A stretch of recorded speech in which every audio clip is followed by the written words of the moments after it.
Bismillahirrahmanirrahim. Assalamualaikum warahmatullahi wabarakatuh. Kami dari kelompok 4 akan mempresentasikan hasil kerja kelompok kami, yaitu materi tentang konsep manajemen komunikasi. Dengan anggota kelompok, yang pertama adalah saya sendiri, Ilma Alfiana, dan yang kedua adalah Ahmad Ramdhani. Baiklah, di sini kita akan membahas 5 pokok bahasan terkait manajemen komunikasi.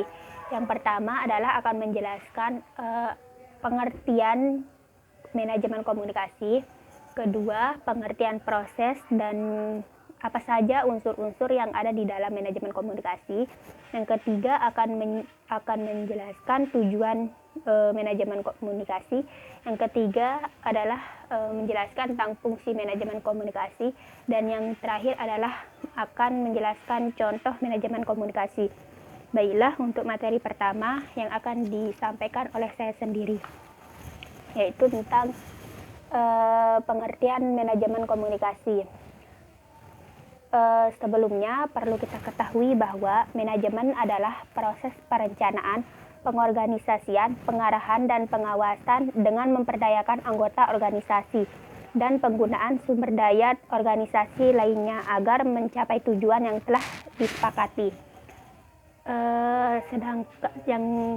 Sedangkan komunikasi itu sendiri adalah suatu proses atau kegiatan penyampaian pesan dari seseorang kepada orang lain untuk mencapai tujuan tertentu.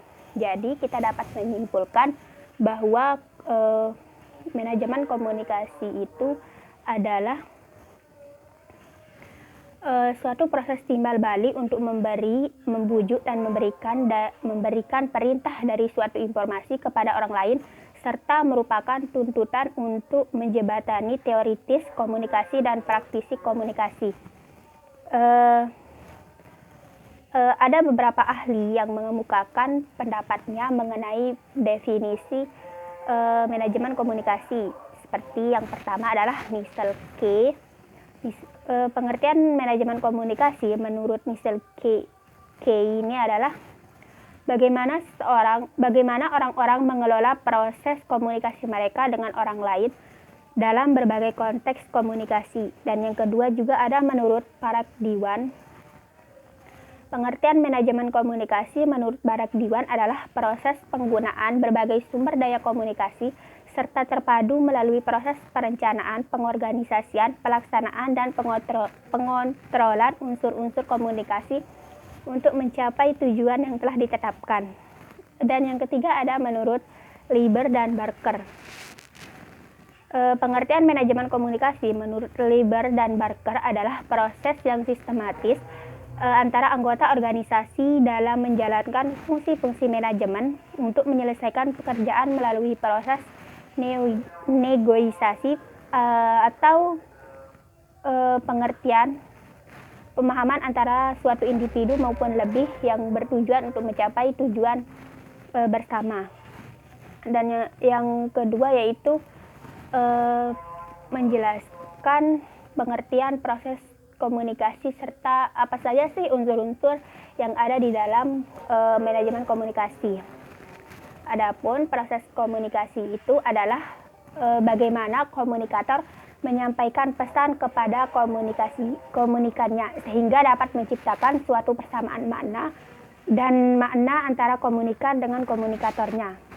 Teman-teman untuk lebih jelasnya teman-teman bisa baca di makalah yang sudah kami kirim di Google Classroom.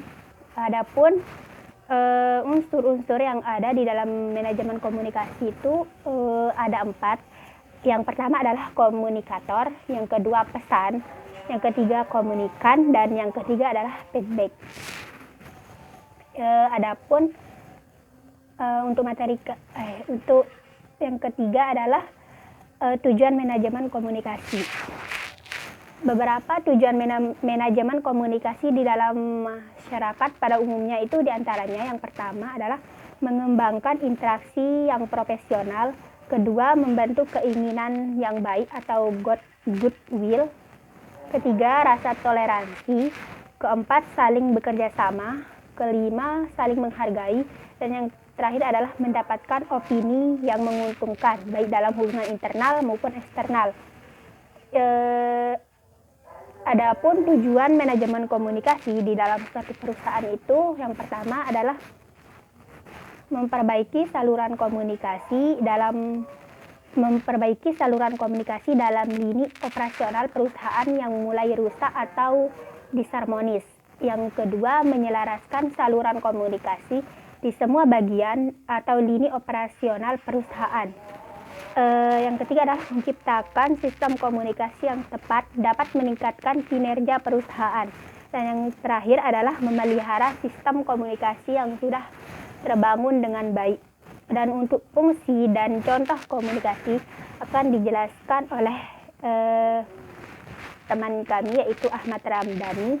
Dan sekian materi dari saya. Kurang lebihnya saya mohon maaf. Wassalamualaikum warahmatullahi wabarakatuh.